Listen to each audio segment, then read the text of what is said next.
All right, why don't we get started? Hi, everybody. Hi.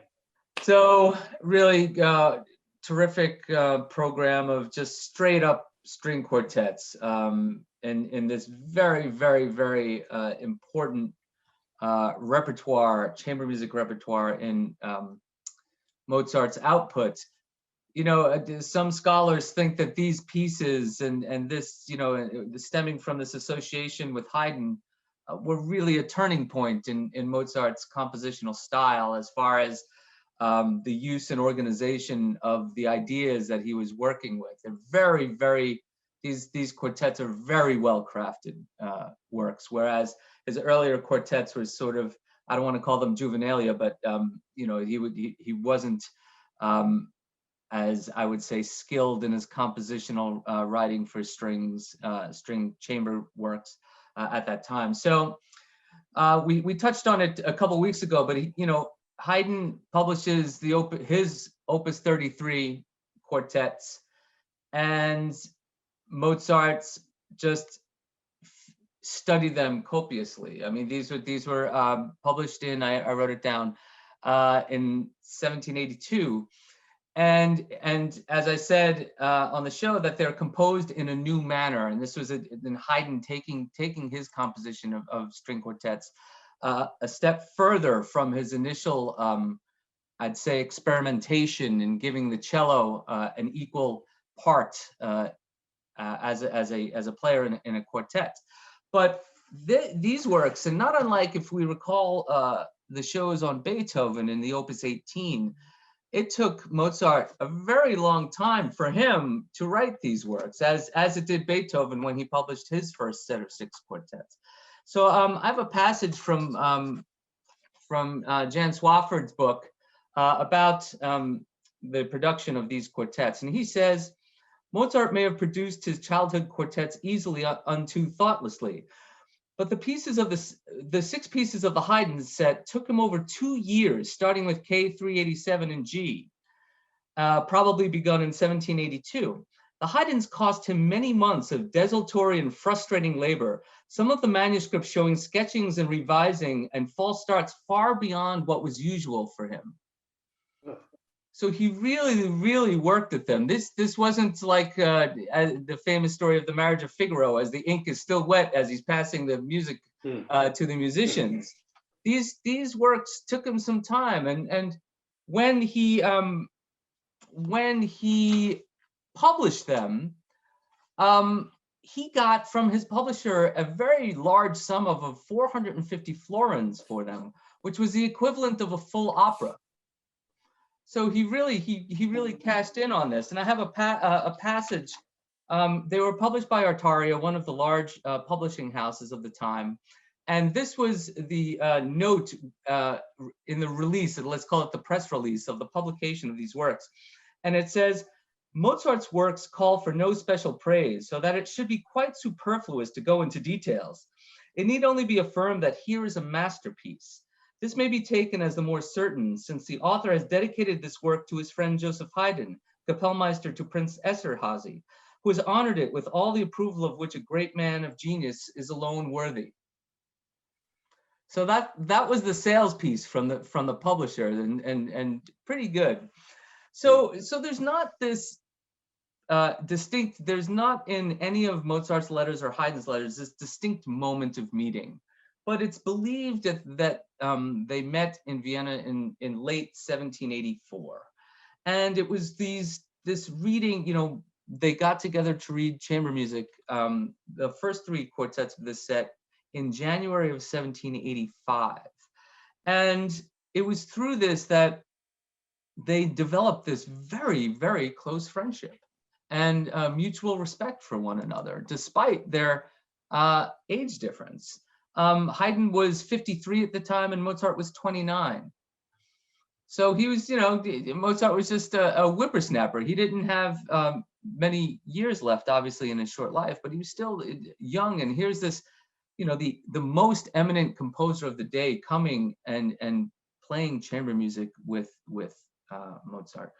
And you know, they just hit it off swimmingly, and they both, I gave those quotes on the show about each expressing their respect for one another, and the famous dedication of the quartets on the score of six quartets of Mozart, which I only read in part on the show, and I just wanted to read the full dedication on the score because it really speaks to the affection that Mozart had for Haydn.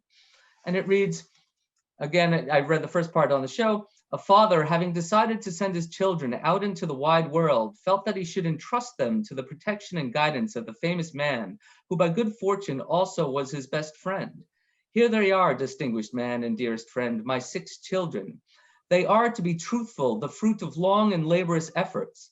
However, the hope given to me by various friends that my efforts will be at least somewhat rewarded encourages and flatters me to think that this offspring will be of comfort to me someday.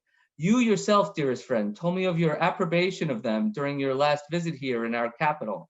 May it please you to welcome them kindly and to be for them a father, guide, and friend. It's wonderful.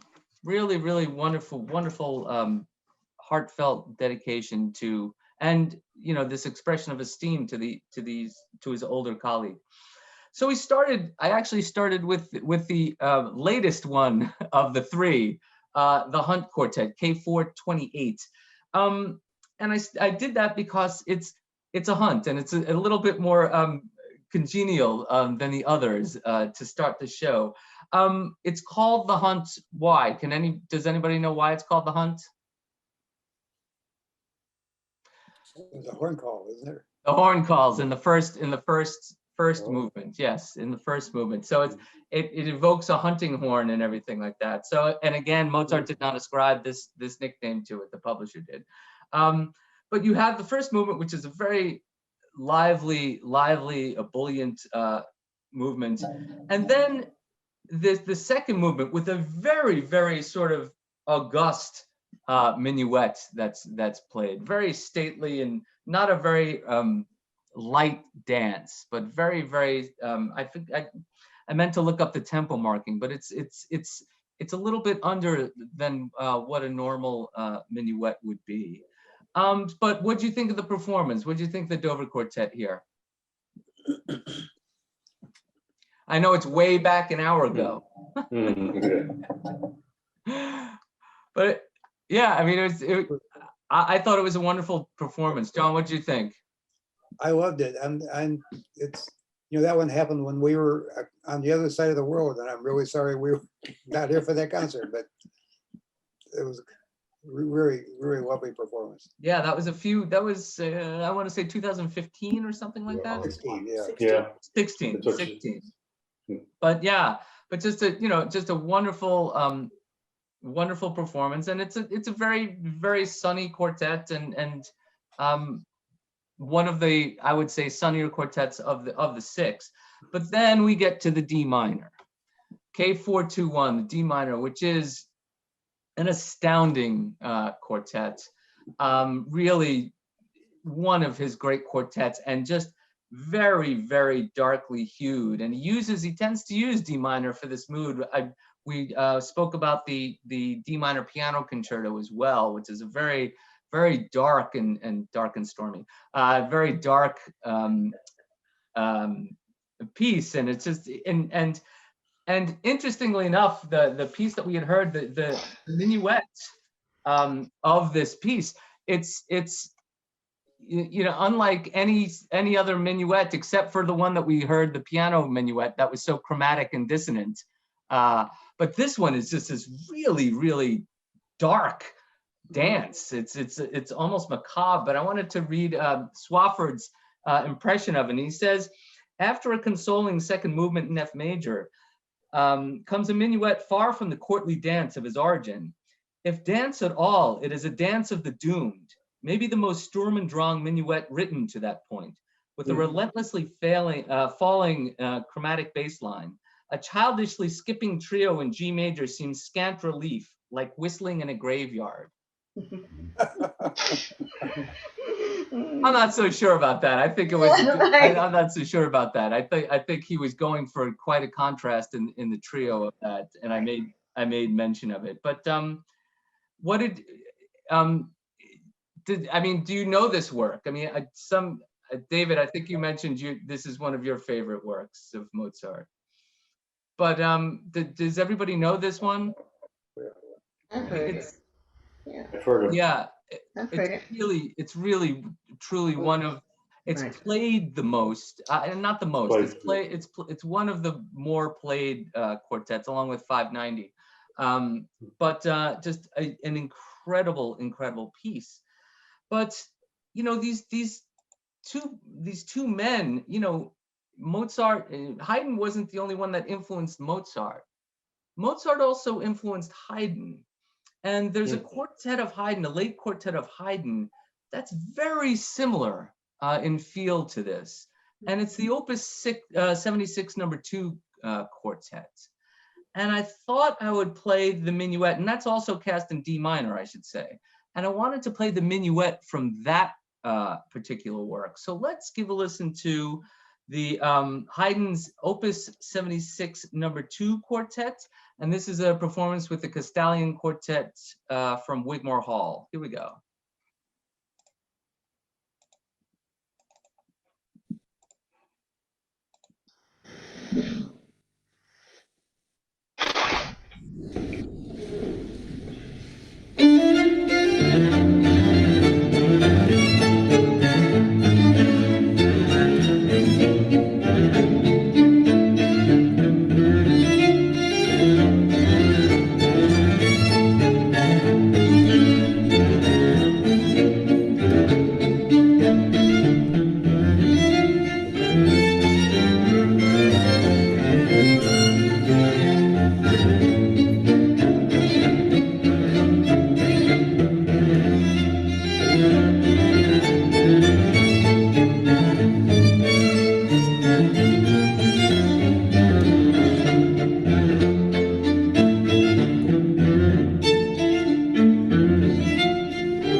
What'd you think?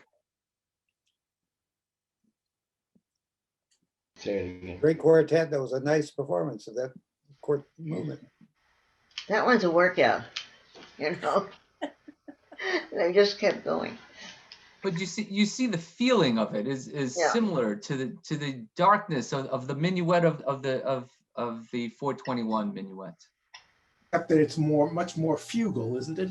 Yes, it is much more fugal, and I think there's less of a contrast too with the minuet in the trio. It still has the sort of aggressive bow strokes. It lingers in minor and then goes to major. It doesn't have that stark difference of character between the minuet and trio. But this piece was written in 1798. So 10, 15 years after 421. So yeah, and Mozart had passed by then. So here's, Haydn getting influenced by Mozart. It's very, very, and that was the nature of their relationship. And we ended with the last movement of the 421 is John. What form is it in? Theme and variation. Oh, the theme and variation, that's right. Theme and variation. We're continuing on a theme from a few weeks ago about theme and That's right, yeah. variation in Mozart. Is this a quiz out of show? This is a quiz show, but it's not one of those fixed ones from the. You should have posted it in a Jeopardy format, then I would have gotten it. Yes. So he writes this theme and variation, and it's spooky. There's only one variation in major. Very, very, very dark. Very, very dark and spooky. And he ends the piece just at the last second in major, in D major. I don't want to call it a Picardy third, which is the raised third of a minor, but but he quickly in the last two bars transitions and ends on a D major, and that's it. So he gives you this hint of sunniness in this very dark piece. It's not very much, but I thought it interesting that he would go that route. So, but just a wonderful piece, and this was an earlier performance of the Topaz Quartet. This was from, I think, 2001. This performance. So, what do you think of the performance? Yeah. Well, Derek, that also is very that ending is very Haydn-esque too. Yes. To pull these little surprises that things you're not expecting at the very end. So yeah, good point, John. But yeah, I thought the performance of the Takash, and that's 20 years ago. That's it was really, really wonderful, really, really wonderful, and really got that darkness in the playing and the piece. And then we move to 428, and the D minor in the set is the second piece in the set. So he has a super dark piece as a second piece, and then comes 428, which is the third of the set in E flat major, and it's a very bright piece to contrast the D minor. And before I even say that, these aren't meant to be played as a set in general, but even when we were talking about Beethoven and how he positioned the pieces within the 6-piece set, there was thought to how they connected to one another. So the 428, and before we got on, we talked about the Eben Quartet and how just incredible their playing is, and how wonderful, what a group they are. But I thought that the interest of this piece is the slow movement. It's so chromatic, and just the harmony in it is just so, it's very unsettling. You don't know where it's going, where you are, and it's wonderful. And they did the minuet, and they took liberty lots of liberty in the trio, lots of liberty in the trio section, which when I first heard it, I was like, but I kind of liked it after a while. I enjoyed it after a while. But and then you have the finale, and he uses, it's a very fleeting, it's allegro, it's not a side, it's allegro vivace, and he's using the use of silence and then these explosive violin licks, da da, beat up, ba da ba da, ba-da, ba-da-da-ba-ba-da. Yeah. So he's using these silences, and then he does this counterpoint, da da beat up, ba da beat up, where Right. these Right. these figures are overlapping as he's developing the theme of this movement. Really, really terrific piece. Terrific piece. And what did others think about the Eben performance? Mm. Yeah. Yeah. Fun. Reserve your seats. Make sure you get your seats. Right. They're coming. When are they coming? Late, I think it's late March or early April. I don't know. I should know that. But anyway, but yeah, this is the first time they're coming back in about 5 years, I think. So yeah. So make sure you're there. But I wanted to take a portion of the show and focus on a piece that was not included, and it's an important part of this set, and that is the Dissonance Quartet, the Mozart Dissonance Quartet, which is a very, very important piece in music history. It was groundbreaking.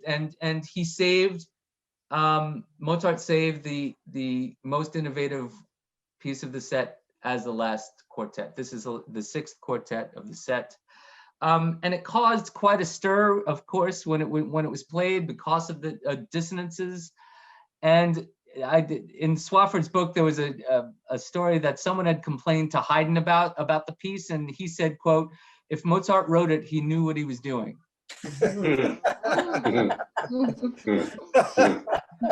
So which is great. So dissonance comes from the beginning of the piece. An incredible person. It becomes it starts with a slow introduction that is harmonically ambiguous, we'll see. And then it continues and continues and continues, and then this boom, this ebullient C major. The piece is in C major. So you have the simplest key of C major, a very regal key, and he has this period of an uncertainty before it, and then the brilliance of C major. And this was after he wrote this piece directly after he became he joined Freemasonry, Mozart. And some scholars believe that this is actually a musical expression of the initiation ceremony of a Mason, where you're blindfolded and you're brought into a dark room, and then and the lights are on, and then you're unblindfolded, and it represents a transformation from ignorance to enlightenment. So people think, because of the proximity of him joining Freemasonry, that there's a connection to this opening of this work. But I wanted to play I can't play a whole movement. We'll be here all night. But I wanted to play at least the introduction and the exposition of the piece. And for those who are on our season announcement, this is the same exact recording. This is the Castalion Quartet from that same program at Wigmore Hall, doing the Mozart Dissonance Quartet. So let's give a listen.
So you see the effect. You've got this very slow, unsure, chromatic section, and then boom.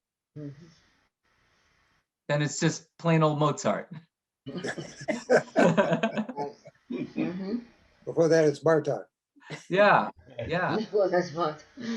But imagine sitting in the audience in 1785 or 6, and you're sitting down to hear a quartet, and that happens. Mhm. So Derek, were these quartets performed then?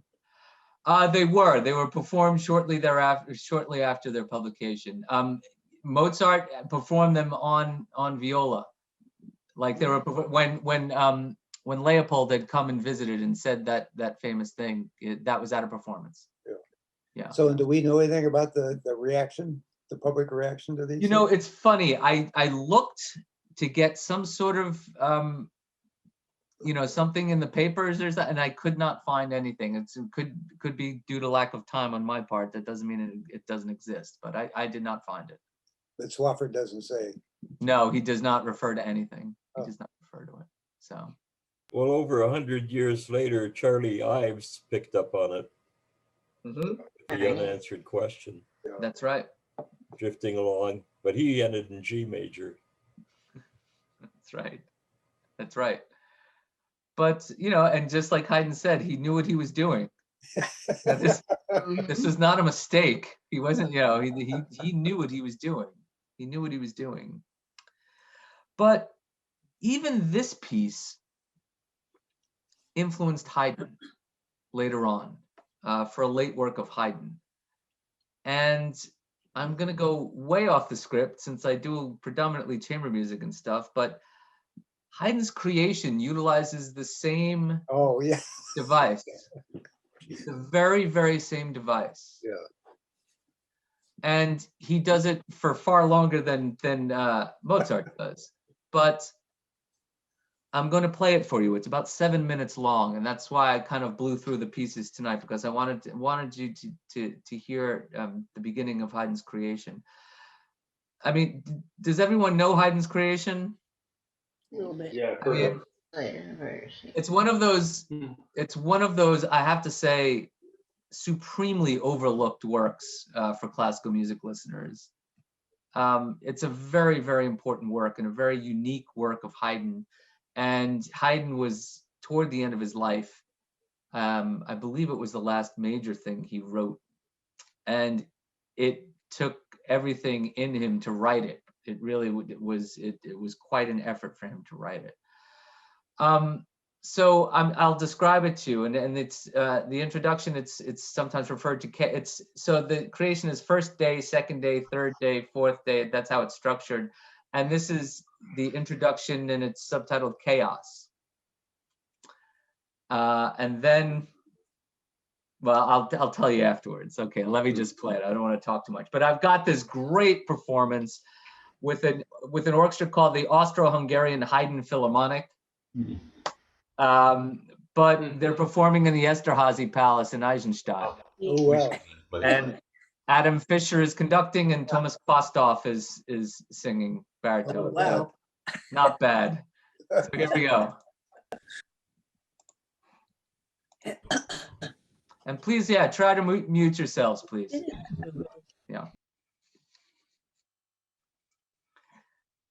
So here's the same concept of the Dissonance Quartet, and it's extended all this great distance. He ends with the recitative, and the choir says, and on the words, and there is light, C major. Yeah. Straight from Mozart. It's an incredible piece. You just have to wonder what the impact was at the time. Oof. I mean, we have Stravinsky since then, but they didn't have Stravinsky. No. And Well, I'm curious, Derek, do you think it is homage or just on Haydn's part, or just that he thought this was a really good idea and he had this idea about, a very big thing? Well, Haydn told me that I would tend to think that it was the latter. I'm not sure it's I think he saw this was a very conceptual piece for Haydn. Yeah. And I think that that was a tool to get what he wanted out of this primordial soup, so to speak. And that's my opinion. I mean, of course, that there's but it makes sense. I Yeah. mean, it makes a lot of sense. yeah. But in a lesser It's neat that degree, Haydn- I'm sorry. no, go ahead.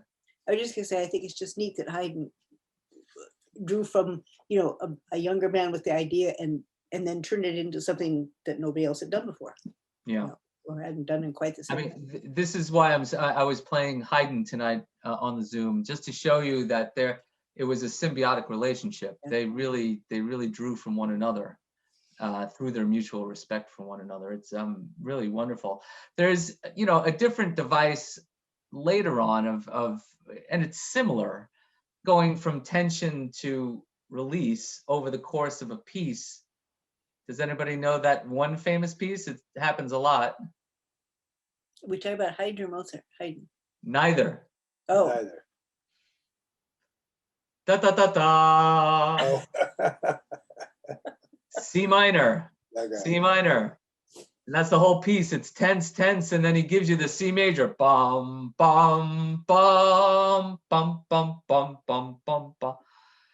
Same concept. Same concept. So these composers knew what they were doing.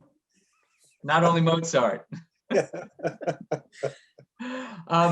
Any other thoughts tonight? Questions? no, but a lovely program. Thank you. Thanks, When we everybody. get back, Thank you. when we Thank get you. back to Memorial Outstanding. Chapel. Yeah. When we get back to the Memorial Chapel, can you make a short description of what you've been doing tonight and all these other presentations when we get back to chapel? Because your descriptions are added a lot to what we're hearing. So I find it useful. Well, I hope so. Thank you. No, I think it's, spread the word. These Zooms are on YouTube, on our YouTube channel. If you miss us, you can check it out later. They're always there. Mhm. So I even edit. No, I don't edit anything. So, Uh, but anyway, so thanks everybody. Next week, we're going to hear the Mozart Clarinet Quintet and the 40th Symphony. Oh, good. Good. So there you go. Good. All right. All right. Symphony. Good night, all. Have a good night, everybody. Well. Education. Good night. So long, everybody. Thank you. So long.